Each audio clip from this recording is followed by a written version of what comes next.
Bernard Brochand, demain c'est un grand jour pour la communauté des Pays de l'Érins, qui a quand même mis du temps à voir le jour. Tout départ, toute création, le jour de l'ouverture, c'est toujours comme un grand film, la première.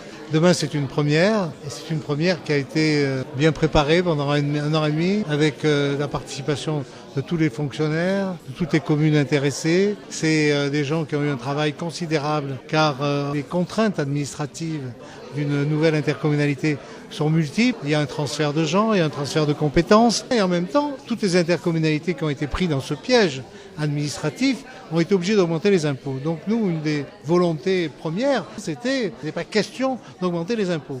Donc quand on n'augmente pas les impôts, il faut trouver des économies, il faut gérer d'une façon différente et donc trouver un nouveau modèle. On a trouvé un nouveau modèle qui a diminué les frais de fonctionnement d'une façon considérable et ce modèle peut être un modèle très attractif. Et tous ceux qui ont travaillé ont fait qu'on est prêt au jour J, qui sera demain. Le fil conducteur de cette intercommunauté, c'est qu'elle apporte un plus, mais que cela coûte moins. Voilà, c'est quelque chose qui est fondamental. Chevènement est quand même un génie quand il a inventé l'intercommunalité, mais avec un objectif qui consistait à donner plus de services à tous les citoyens à un moindre coût que s'ils étaient tout seuls dans une commune.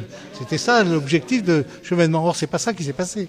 C'est des strates supplémentaires qui se sont créées avec des investissements en matière de personnel tout à fait fous. Or, nous, si on fait de l'intercommunalité, c'est pour rendre plus de services mieux, moins cher à l'ensemble de nos citoyens, mais en même temps, surtout, de ne pas augmenter les impôts dans une période de crise qui touche tout le monde.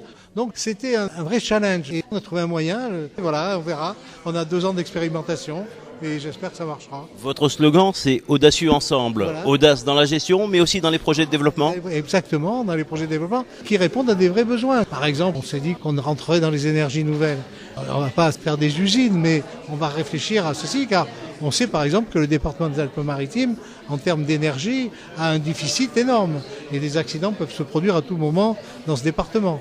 Je ne sais pas ce qu'on va inventer, mais on va trouver de faire des choses. Et donc c'est ça qui est ce côté positif, mais qui n'est pas naïf, parce que tous les obstacles qu'on a dû passer pour régler le problème des déchets, régler le problème des transports, et il a fallu que chacun fasse des pas vers l'autre, trouve des solutions, toujours dans le cadre de rigueur budgétaire qu'on s'est fixé. Cette intercommunalité, c'est aussi un tremplin futur, un pôle métropolitain. Ben oui, de toute façon, sur les transports, on va obligatoirement ne pas rester dans notre intercommunalité. Les transports, ils vont à Grasse, ils vont à Antibes. Donc on va très certainement créer, à partir des transports, en tout cas le début d'un pôle métropolitain.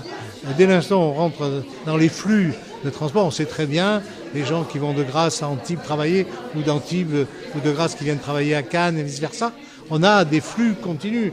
On sait bien, bon, si nous arrivons à résoudre le problème des transports, on a déjà fait un grand pas avec le BHNS, Antibes fait lui-même un grand pas avec le bus à haut niveau de service aussi, je dirais qu'on peut tout à fait résoudre ce problème fondamental.